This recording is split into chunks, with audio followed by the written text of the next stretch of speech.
Çinin elektrik avtomobil istehsalçısı XPeng 2027-ci ilə qədər uçan avtomobillərin geniş miqyaslı istehsalına başlamağı və bu ilin 4-cü rübündə humanoid robotların kütləvi buraxılışına başlamağı planlaşdırır.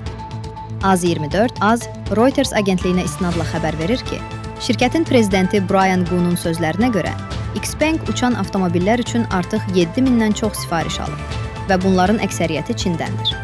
Şirkət hazırda aviasiya tənzimləyicilərindən lazımi təsdiqləmə prosesindən keçir.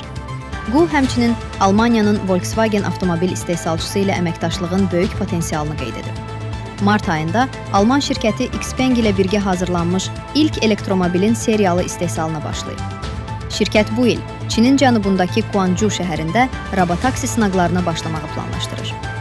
XPengin prezidenti 2027-ci ili tərəfdaşlarla qlobal sınaq üçün kritik adlandırıb. Şirkət qarşıdakı 18 ay ərzində bir neçə yüz ilə bir neçə min arasında robotaksi avtomobili istehsal etməyi planlaşdırır.